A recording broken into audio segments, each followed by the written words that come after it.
Good evening, everyone, and welcome to this evening's inaugural lecture to be given by Christina von Hodenberg. My name is Simon Gaskell. I'm President and Principal of Queen Mary, and I have the pleasure of starting the event off this evening. One of the pleasures of my role is to work with distinguished colleagues and hear about the achievements of distinguished colleagues across a very wide range of disciplines. So last night it was labor economics, this evening from the School of History. Next week it could be computer science or medicine or whatever. But a quality of that, of course, is that I'm inexpert in the vast majority of these inaugural lectures. So it's a particular pleasure this evening to welcome an external chair, Professor Paul Betts, who is Professor of Modern European History at St Antony's College, Oxford. Professor Betts' research centres on modern European cultural history in general and 20th century German history in particular. He is particularly interested in the relationship between culture and politics over the course of the century.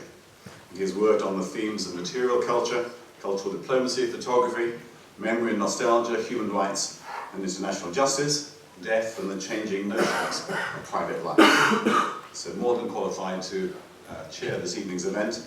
Professor Betts, welcome to Queen Mary, University of London. Thank you for agreeing to chair, and over to you.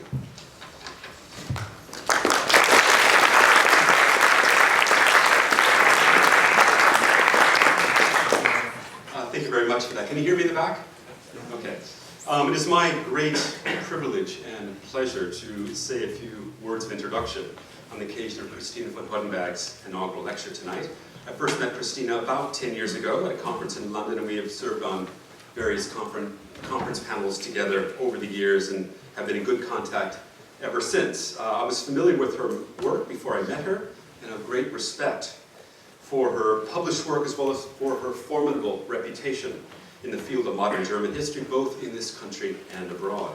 For my money, Christina is and has been for a decade at least one of the most creative historians of modern Germany in this country or anywhere else for that matter.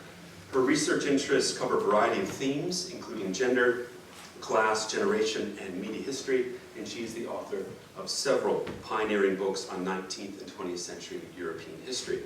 Her subjects span 19th century Prussian judges to artisan revolts, and more recently have centered on 20th century topics ranging from political journalism to werewolf myths to television culture. I would like to draw attention to her 2006 book called Konsens und Krise, or Consensus and Crisis, which is a history of what she calls the West German media public in the first 3 decades after the Second World War. It is an oft-cited and influential book in the field of West German history, in part because of 2 unusual elements. The first is its focus on media history, a field that most historians treat with blithe indifference and even hostility, and do little to integrate it into mainstream history writing. In her case, she challenges what for a long time has been the reigning assumptions about West German media as being weak, derivative, and manipulated by demonstrating the rich and its pluralistic quality. The second element is the focus on the Federal Republic of Germany. It's a subject of German history that has attracted relatively little scholarly interest, at least in comparison to the sound and fury of the imperial period, the Weimar Republic, the GDR, and of course, the Third Reich. In part, this is because the Federal Republic has been considered a great success story, with seemingly little drama, conflict, and thus historical depth. Yet this long-standing image of the Federal Republic as a kind of banality of virtue that succeeded its notorious forerunners' banality of evil has changed in recent years. Where historians were once preoccupied with how Germany found its way into war, more recent scholarship has been interested in how Germany got its way out of it. And Christina's book is a crucial marker in this shift of perspective. Ostensibly, her book is about the making of political journalism in the Federal Republic, but it is much more than that. For what she argued was that this early West German newspaper culture played a fundamental role in helping steady and strengthen West Germany's fledgling republic. This is important, not least because most scholars interested in the liberalization of West Germany have looked at the predictable places of nation building, that is the Allied denazification programs, political parties, regional organizations and affiliations, and the education system. What Christina did was shift attention to the workaday world of journalism and to see how West Germany developed a robust post-war media culture from the ruins of the Third Reich, one that was conscious of the lessons of the overheated partisan journalism from the Weimar Republic. What she found is that these developments happened fitfully and slowly, as the political journalism that emerged in the early Adenauer years was quite deferential and consensus-driven. However, this changed with time as a new republic's political culture eventually found its sea legs and grew in confidence and self-criticism. Now, such an approach may sound very much indebted to Jürgen Habermas and his well-known ideas of the bourgeois public sphere, but this, I think, is misleading. After all, Habermas had a famously low regard for the health of West German democracy when he wrote his book in the early 1960s. What Christina has conversely shown is that West Germany produced a lively, critical public through the world of print journalism, wherein a new form of democracy was literally written and broadcast as a daily plebiscite years before the upheavals of 1968. And indeed, this critical print culture played its role in making these subsequent political developments possible. In so doing, Christina makes a strong plea for viewing the period from the late 1950s to the early 1970s as a kind of long 1960s that needs to be studied as a whole. In her new book, you've got the slide there for you, Television's Moment, Sitcom Audiences in the 60s Cultural Revolution, which I gather has just been published. Christina returns to the study of media, but this time she moves to television and does so within a transnational framework. It is an equally innovative and revisionist account of West German, British, and American television, showing how each country's programming in the 1960s and 1970s bravely addressed the awkward questions of the day, especially concerning race, class, sexuality, and generational conflict. For it, Christina uses the highly popular British show Till Death Us Do Part and the US and West German spin-offs to investigate how society interacted with television, and more importantly, how television dramatized social change at the time, giving form to the 60s revolutions of everyday life and lifestyles. What I found so impressive is the way that she paints a history of the period through these well-known sitcoms, bringing to bear a trove of archival material and questionnaires to provide a well-rounded account of how the era's social transformations were projected in the living rooms across the West. Like her earlier work, this book sheds new light on the cultural history and modernization of Western democracy, and does so in an area where radio, film, or the print media could not. Again, most modern historians don't bother to look at mass media in their work, and if they do, they tend to concentrate on film and photography. The study of television remains largely untouched by most historians, and even less so treated in a comparative perspective. What she shows is that television was not only different in its reach, but that its more informal format helped lend expression to various political issues that flew under the radar of most social historians. Above all, Christina argues that these sitcoms reshaped and literally domesticated this new radicalism, and in this manner effectively brokered the 60s Cultural Revolution in unique ways. I should confess that I was asked to fill out one of these viewer questionnaires and found the whole project a very interesting approach to study the popularization of the 1960s during the 1970s. Hers is a readable alternative history of the period in all of these countries, and Christina is one of the few historians in the field who writes about her subject with great verve and intelligence. As such, she elegantly blends social history and media studies, Germany and the West, as well as transnationalism and the history of liberalism. Her talk today, entitled Don't Trust Anyone Under 30, Being Old in the 60s, is part of a new project, which admittedly I don't know very much about at this stage, and I'm very curious to hear about what she's going to say about this. So on behalf of everyone here, I'd like to congratulate Christina on her well-deserved professorship, and please join me in welcoming Professor von Hodenberg as a featured speaker tonight.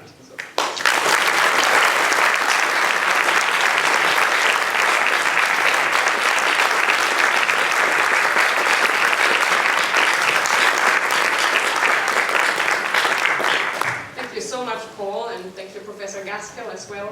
I'm grateful to all of you for making your way here and taking the time to come here today. I'm especially grateful to my parents, of course, who are here and who in so many ways helped me to get here. I'm also grateful to my husband Dan, to whom I owe very much, and I think in gratitude of my academic mentors as well, two of whom have sadly died. One is Hans-Ulrich Wehler from the Bielefeld School, and the other one, Jerry Feldman from Berkeley. My third mentor, Ulrich Herbert from Freiburg University, is alive and well, but he's not here today. He'll make an appearance on the PowerPoint slides, though. So my lecture is on old people in the 60s. As you just heard, I've spent much of the past 10 years working on television and its social impact, because I was intent on empirically proving, that there was a time when television was so dominant that it helped shape society, and I call that time the era of limited choice of television channels. So this time was the 1960s and 1970s, and as I show in my book, it was also a time when values and morals changed more rapidly than at any time before and after in history.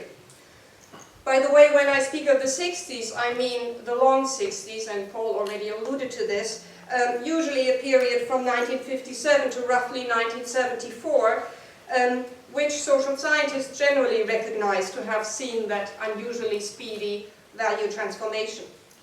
So my book argues a causal relationship between everyone watching the same entertainment series and then discussing them with family and friends and colleagues the day after, and new and contested values then being embraced that little bit more quickly, traditions fading away a little faster. What ultimately interests me is the social impact of television, its role in accelerating this value change. And my new research is still about 60s value change. Now I have added old people, the over 60s, to the mix. I have to manage the technology. It's wrong there. Why old people? I guess because I myself am growing old. I'm approaching 50, and that is part of the explanation. I'm at that stage of my life where I see my parents grow old, and that redefines our relationship. I also have two grown stepchildren, and I see my other two children slowly but surely growing up. And I find myself wondering what that will do to our relationship once that I am properly old. And this, I guess, has made me more attuned to the ways that society today looks at old people, and also to the ways that we think about generational relationships. Looking at the books and articles that historians have produced on the German 60s, there's one common thread. It's all about youth. And by the way, this also applies to the scholarship about the American or the British 60s. The actors that take center stage are almost all young, educated, middle class, and male. Recent works about the German 1968, and by that number I mean a shorthand for the years of student protest, by Norbert Frey, Wolfgang Kraushaar, Dirk Moses, Anna von der Goltz, and so on, all tell a story whereby educated middle-class students, artists and bohemians, face off against educated middle-class professors, intellectuals and politicians. And typically in these works, the establishment of the aged and the middle-aged is a barely sketched out backdrop to a story that unfolds from the perspective of the young activists. While the camp of youthful protesters, born roughly between 1935 and 1950, receives loving attention by historians, there is little, if any, information about the elderly. And I take as an example Ulrich Herbert's 2014 masterful overview of 20th century Germany, and I don't cite it here because he was my supervisor, I just cite it because it's the most recent survey on West German history. And he has a 69-page chapter on the late 60s in West Germany, and this has 27 pages, about 40%, on youth culture and youth protest. Youth groups are very finely differentiated here, according to gender, education, political affiliation, even taste in music and fashion. In contrast, the over 60s get 5 sentences. Where they appear at all, as a counterfoil, they stand for unswerving conservatism, authoritarianism, militarism, and sexual taboos. Hubbard asserts that old people were state-oriented, abhorred mass consumerism, and clung to the absolute priority of economic recovery, without giving any evidence beyond twice citing crooner Freddie Quinn, who was quite popular with the elderly at that time. The gender, birth, cohort, class, religion, and political views of the elderly do not seem to warrant further exploration. And that means that in reality we know very little about West Germans who were beyond 60 during the 60s. Now this is astonishing because historians tend to identify precisely these age groups, born between 1890 and 1914, as, quote, the most important generation upon which the Nazi regime was built and which itself rebuilt the Federal Republic. The generation, unquote, the generation tends to be split into 2 parts. The first part, the older cohort born before 1898, is often labeled the frontline generation of the First World War, and the following one, born between 1899 and 1914, is often called the war youth generation, which is said to have been imbued with the spirit of toughness and uncompromising anti-Semitism. This generation supplied the youthful top elites of the Nazi regime, according to scholars such as Michael Wild, Herbert, and Thomas Kohut. With a certain logic, historians then identify this latter war youth generation as the parents that the activists of the 60s, the so-called 68ers, ran up against. So much of the current historiography still assumes that 60s protest in West Germany was generational conflict over the guilt of the fathers. Norbert Frey and Götz Ali, for example, contend the young assaulted the, quote, silent patriarchs of the Nazi elites, unquote. To substantiate such claims, historians cite well-known male protesters, such as Bernhard Vesper. You see him here on the slide. He was the son of Nazi poet Will Vesper, who's also on there. Or K.D. Wolf, the chairman of the West German SDS. The SDS was the most well-known student organization in 1968. Vesper and Wolf both maintain they became rebels because of their Nazi fathers' refusal to talk about the past. Such late Oedipal scenarios of paternal repression, to quote Klaus Leggevi, are a reprise of traditional literary tropes going back centuries. There are several problems with this fathers against sons narrative. It disregards female experience, the experience of mothers and daughters. It understands the young as active and the old as passive. It also takes for granted that the Nazi past was at the core of generational conflict, and of course it also implies that generational conflict was a widespread reality during the long 60s. Now I want to call these assumptions into question by approaching the 60s not just as a political battlefield, but as a period of transformative value change across all levels of society. Adopting a social history approach, I see changing lifestyles as just as important as political conflicts. And I take what happens in families as equally significant to what happens in parliament and on the streets. The main result of 1960s unrest in West Germany was not a political revolution, but a lasting pluralization of lifestyles. And therefore we need to widen our perspective to include all age groups, both genders and all social classes.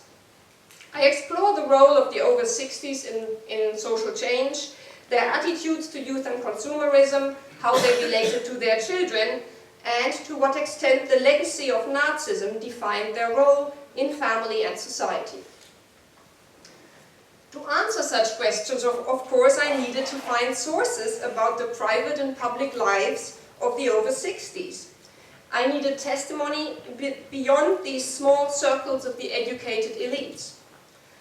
Of course, there are autobiographies, there are diaries, but they are typically written by educated male authors from privileged backgrounds. There are also a range of social science surveys from the 60s.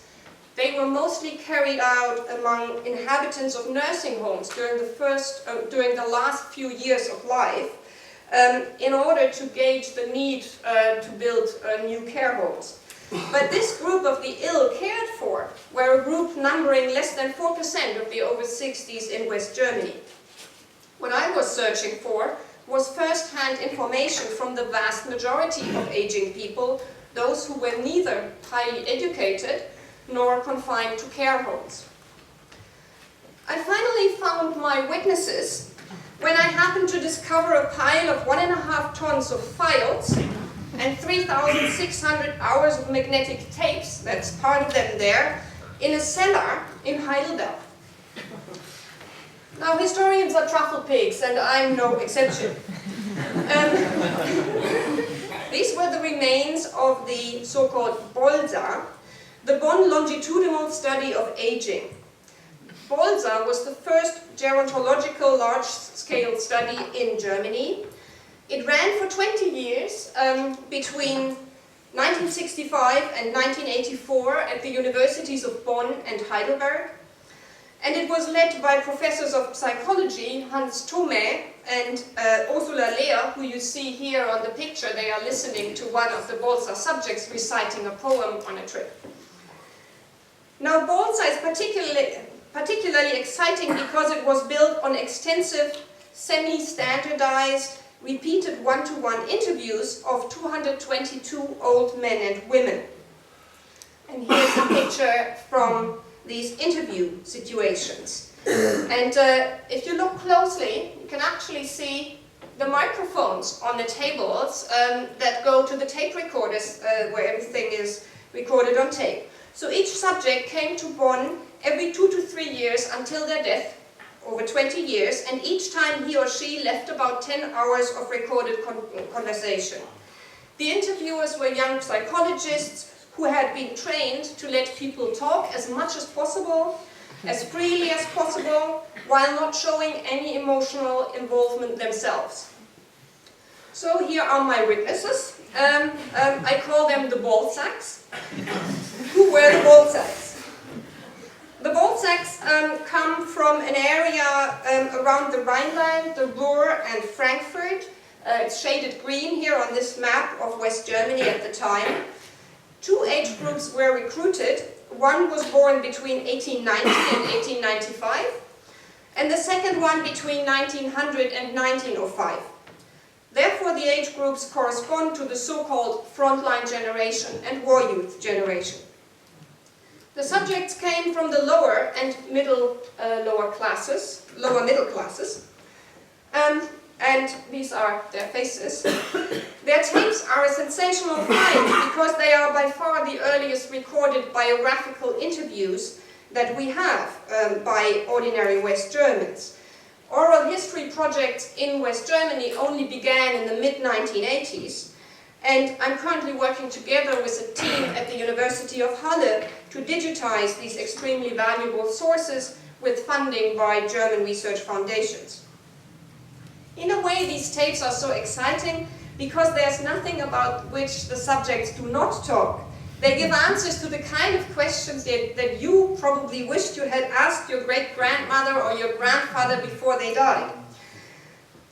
Old men talk about war experiences, about falling in love, poverty, or being bullied.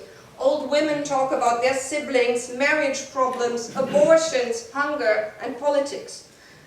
Analyzing the Bolsa means engaging with 3,600 hours of such stories, but also with the handwritten notes of the interviewers, which are quite copious, the way also that these were coded in 2,529 variables in a statistical data set, and the way that psychologists back then made sense of them. So, just as an example, these were mostly quantitative methods, and these were psychological and medical questions that they tried to answer with that.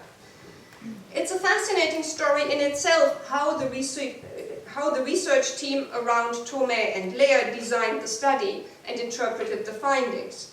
But I will bypass this enticing story for now and concentrate on our issue: what does the Balzer tell us about 60s generational conflict? Now, the men and women of the Balzer were between 60 and 75 years old when interviews began in 1965. By the end of the study, in 1984, they were between 79 and 94. The younger of the two age groups had their children roughly between the mid-1920s and mid-1940s. Thus, many of them indeed were parents to children born around 1940, the cohort from which most of the student protesters of the late 60s came. Many of the older Balzaks were already the grandparents of that 68er age group. What was the relationship of our Balzaks to their grown children then? Practically all of them enjoyed durable, closely knit relations with their children. Old and young lived apart, but their households were not far from each other. They sought independence while helping each other regularly in everyday life, financially and emotionally. This pattern is unsurprising as it goes back centuries. It was termed intimacy at a distance by the sociologists Leopold Rosenmeier and Eva Köckheis in 1965. Of our sample in 1965 and 66, only 10% shared a household with their children. Typically, the children lived less than an hour away. That's about 60%. Or in a separate household in the parents' house, about 30%. The old people decidedly rejected moving in with their children, as they cherished their independence, didn't want to become a burden on them, and did not want to become too involved in their children's day-to-day worries either. What they saw, in the words of one of the Bonn psychologists, was, quote, a distance that permitted independence, but nevertheless guaranteed emotional connection, unquote. The emotional bond with adult children was of supreme importance to the elderly. 78% rated their relationship with the children as excellent. 2/3 saw their children at least twice weekly, 43% even daily. Every second owned a phone, and 70% of those who did used the phone regularly or frequently. Only 1.8% had lost contact with their offspring completely. Now, to confront you with even more numbers, the median rating of happiness with the parent-children relationship among these old people is very high, 7.63 on a scale of 1 to 9. Likewise, the emotional involvement with the children is extremely strong, a median of 5.42 on a scale of 0 to 6, so a different scale.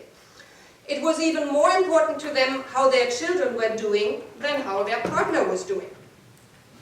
These numbers are taken from the dissertation by one of the Balzer interviewers, and you see her here on the slide, Maria Renner. As she concluded, almost all subjects, quote, spoke with warmth about their children, with their minds strongly focusing on the personality and fate of their children. This closeness between the generations also played out in money flows. In West Germany, pensioners' incomes began to rise quite substantially from the year 1957 onwards. And what you see here is pensioners collecting their pensions from the post office in 1957. That year, the Adenauer government passed the so-called dynamic pension law, which tied pensions to rising wages and rates of inflation. And that means that overnight, old age poverty, which had been the norm, became relatively rare in West Germany. The elderly became less dependent on their adult children, and in fact, they began to hand out money to the young, reversing the direction of financial transfers between the generations.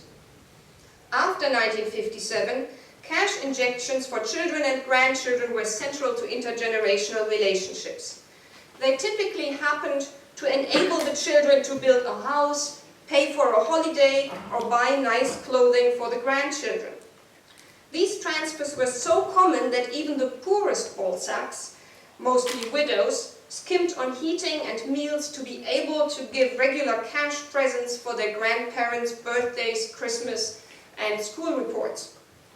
The Balzac team stated that their subjects, quote, greatly enjoyed being able to channel their affection into cash gifts.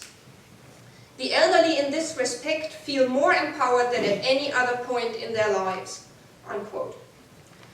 Typically the young reciprocated, but they did this by assisting with everyday chores. Such hands-on help was strongly gendered. Sons helped with home repairs and renovations, gardening and lugging heavy items around. Daughters washed the curtains and windows. They cleaned the stairs and shopped for groceries. Hands-on help by the old for the young was much more limited. It was there, but it was usually restricted to a short period of a few years during which the grandchildren were babies and toddlers. The psychologist's summary was that, quote, the principal domain of parental assistance is financial, unquote. As the elderly had money to dispose of, what was their attitude towards mass consumerism? A well-documented youth survey from 1964 painted a rosy picture of generational harmony, stressing that old and young teamed up to master mass consumerism together. Allegedly, parents welcomed the affluent society and relied on their children to guide them in this brave new world of bewildering choices. A look at the Balzacs challenges this impression. It might well have been the case that the middle generation, those in their 30s to 50s at the time, warmed to mass consumerism. But the grandparent generation hardly ever reported expensive purchases for themselves or seeking their children's advice on consumer decisions. Only 17% of my subjects owned a car. Another 30% were regularly driven about by their children, 30%. While the over 60s often gave their children money towards buying a car or major items of furniture, in many cases they felt afterwards that the money wasn't well spent or that they had been pressurized into this by their children. The only major consumer good that old and young really fully agreed on was owning a home, often built from scratch, with parents and children shipping in jointly. Generally, the elderly embraced thrift and criticized their offspring for extravagance. Herr Erbs, for example, said, "My daughter needs more money to run her house than my wife." Herr Weiler stated, "Today's youth lives in a land of plenty." And then he laid into his daughter for being too open-handed and spending beyond her means. Praise was, in contrast, lavished on those daughters and wives who displayed modesty and self-sufficiency, sewing their own clothes and growing their own vegetables. Indeed, the majority of the over 60s emphasized self-sufficiency to such an extent that they were wary of tinned food. Thus, 70-year-old Frau Tyler got her vegetables from her garden and her meat from her sister, who regularly slaughtered her own animals. Herr Zule kept rabbits and hens for meat and eggs. Herr Boer, 63 years old, slaved in his vegetable garden 4 hours a day. On autumn days, 70-year-old Herr Übel got up at dawn to forage for blackberries. 15 pounds a day, 75 kilograms a season, he proudly asserted. In the Balzac interviews, the narratives of penny pinching and never taking anything for oneself occurred so frequently that after some discussion, the Balzac psychologists introduced a new category to their datasets, the so-called Assisi category. And this was one category that helped with the statistical evaluations of the coping strategies in the everyday employed by their subjects. It was particularly the old women who, like St. Francis of Assisi, reported or were reported to routinely put their own needs on hold for the benefit of others. As we see, the Balzacs kept a certain distance from consumerism. Their ethic was to work, save, build a home and be self-sufficient. And here is a list of their hobbies on the slide. Their leisure time was filled with reading the paper, taking walks, having chats, a little gardening. They very rarely engaged in window shopping, traveling, or listening to records, which would have required active participation in mass consumerism. Clearly, these old people do not conform at all to today's neoliberalist tainted image of active, mobile, consumerist, and entrepreneurial young-old. Instead, what's more characteristic for them is the squirrel factor, another category invented by the Balsa researchers at the time. The psychologists argued that their subjects aged so successfully because most of them were really keen to enjoy the small pleasures of everyday life, such as watching squirrels scurrying around the garden. If in regard to consumerism, the elderly differed so clearly from the attitudes of the young, what did they think of youth in general?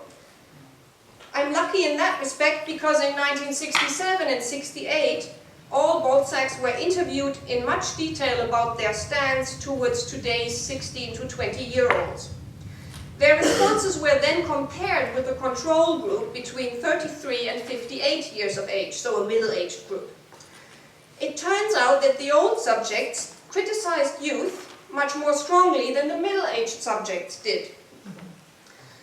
While the middle-aged and the aged both objected to the youth's social conduct by over 80%, the elderly were particularly harsh on appearance, long hair, beard, jeans, and on public displays of affection.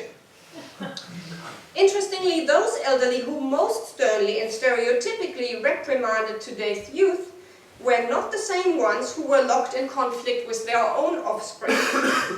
In the Balza interviews, strong criticism of today's youth mostly referred to the abstract youth, those young people one met on the street or in the tramway, not the young within one's own family. At the same time, the Balzacs were tested on their attitude to changing parenting styles. And here we also see a clear pattern emerging by which the strictness of one's upbringing diminishes from one generation to the next. The elderly overwhelmingly reported having been brought up very strictly and raising their own children somewhat less strictly, but then they criticized their adult children for being even less strict with the grandchildren. Fully 40% of the Balzacs openly disagreed with some detail of their children's parenting styles.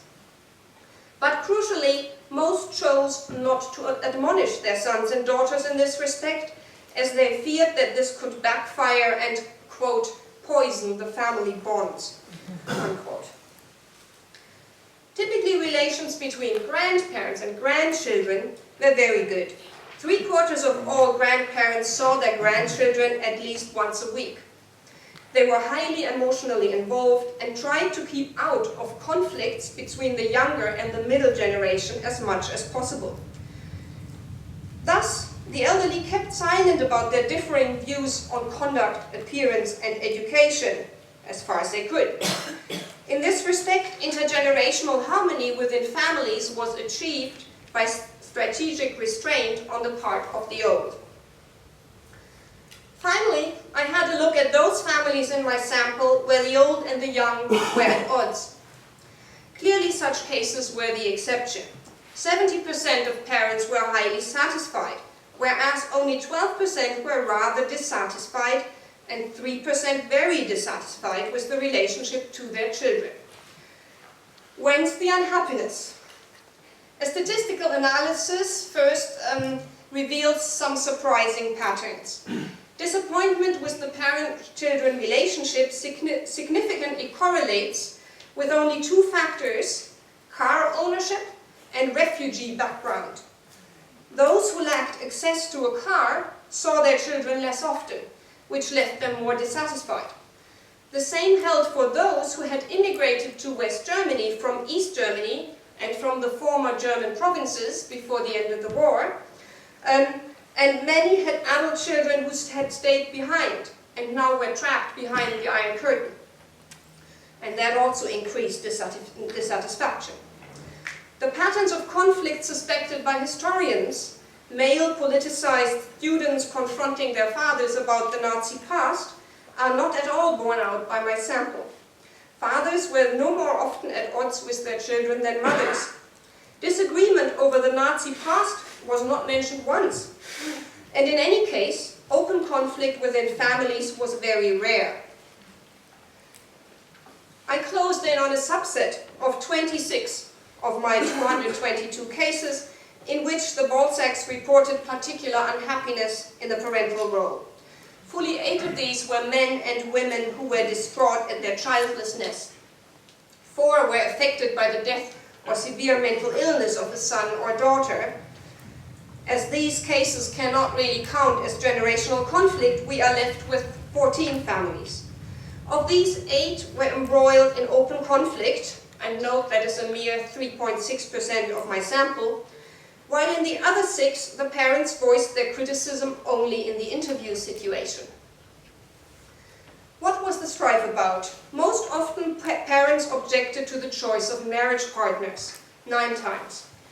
Rows about money exacerbated the disagreements in 5 cases, and in only 3 cases each, parents argued with their sons or respectively daughters.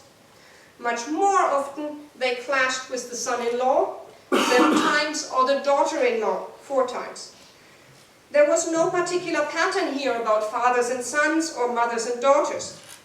While sons and daughters were most loudly scolded for marrying the wrong person, sons were also accused of aiming too low with their careers, and daughters of neglecting household duties. Politics in the widest sense was only mentioned once as a point of disagreement between parents and children. And yes, here is our one cantankerous Nazi father. I can't show you his picture. Herr Odermann is a teacher, and he is also an unrepentant Nazi who in 1965 still proudly declares that he marched in the first row, and that Hitler, quote, was not a criminal, just not really German enough, unquote. After the war, he spent a year in an American internment camp and another 5 difficult years as lumberjack and storeman. He only made it back into the teaching profession in 1951 with a little help of former party friends. Now he argues with his daughter in 1965 because she has rented out a room to Jordanian students. To Herr Odermann, all Arabs are communists, of course, just like the Jews. Of course, Herr Odermann is not the only Nazi and anti-Semite in our sample. There are quite a few old men and women who confess to having held major posts or firm Nazi convictions during the Third Reich. But none of them, save Herr Odermann, dares to speak up, still in 1965, and even go to battle with their children about politics. They feel discredited enough to adapt quietly to the new times, and they are too afraid to complain, and their relationships with their children are usually harmonious. In sum, what does the Bolza tell us about the 60s in West Germany? Contrary to the widespread picture of generational clashes, we see that families at the time experienced an unusually high level of generational harmony. This finding fits with opinion polls from the late 1960s and 70s, in which 8 or 9 out of 10 young people consistently attested to having good relations with their parents, and rejected the catchphrase, "Don't trust anyone older than 30. There are 2 reasons for this increase in generational harmony: diminishing financial dependence of the old on the young, and intensified contact due to the spread of cars and telephones. If there is unhappiness in the parental role, as we have seen, it's more often due to lack of contact than to manifest conflict. In the few cases where open conflict erupts, it is likely to be about marriage partners and money, and to be fought out with the children-in-law, instead of one's own children. The supposedly typical clashes between fathers and sons are exceedingly rare, and if they occur, they are not about politics. Coincidentally, this new picture of generational harmony within families fits quite well with recent research on young activists and on family memories of the Nazi past. In 2007 to 2011, a research team led by Robert Gildea toured Europe and in fact West Germany to interview hundreds of former 60s activists. It found that the idea of generational conflict had great traction in their narratives, but crucially it was not mirrored in the interviewees' own family past. Whereas the activists constructed their life stories against the parents' generation, their rebellion was against abstract parents rather than their actual ones. Indeed, most young activists came from leftist, non-conformist families and had even attended their first protest demonstrations jointly with their parents. The second research context supporting my thesis concerns the communication of the Nazi past within German families. A team which interviewed 43 generation families in 1998 discovered widespread mechanisms by which young and old jointly blurred and sugar-coated the details of the elders' Nazi past. While the young knew the abstract facts about the Nazi crimes and the Holocaust from school, they simply could not imagine that Opa and Oma, the loving parents and grandparents, might also have been perpetrators, or bystander for that matter. The family memory exonerated the older generation, while public communication about the Nazi past did just the opposite. We encounter the same disconnect between the spheres of the family and the public in the society of the 60s. Where young people publicly confronted the older generation about their role in Nazism, it was in public settings, at universities, at schools, in courtrooms, and at demonstrations. The old lady confronted by the student in the picture from Berlin 1968 is almost certainly not his mother or grandmother. Students leveled sweeping accusations against authority figures that they were not related to. Professors, teachers, judges, and politicians. Publicly, the reference to the Nazi past became a ubiquitous instrument in political battle. Thus, Red Army faction terrorist Gudrun Enslin stated, quote, "You can't talk to people who created Auschwitz," unquote. The fact is, though, that almost nobody evoked the specter of Auschwitz within the walls of the family home. Within families, both the young and the old entered into a pact of silence. They jointly draped a blanket of silence over the Nazi past so as not to upset the precious relationship between parents and children. Clearly, the 60s saw two types of generational relations that operated on separate levels. There was the level of public debates and politics, where the contemporaries witnessed acrimonious clashes between the young and the old. Then there was the familial level, where the generations lived in surprising harmony with each other. Historians need to keep these levels apart and distinguish between the concepts of familial generations and political generations. The concept of political generations, going back to sociologist Karl Mannheim's influential theory from 1928, is overused by historians. Too often such political generations are taken as factual, when they are no more than retrospective constructs by contemporaries or scholars. Only if we keep familial and political generations apart will we be able to move beyond a black and white picture pitting progressive sons against reactionary old men. In the 60s, the construct of generational conflict typically was a political weapon rather than a feature of individual and family biography. And this, I suspect, is a pattern of 60s protest that applies well beyond the realm of West Germany. Thank you. I'm done with the lecture and I'm happy to take some questions, and I think Paul will probably guide us through this.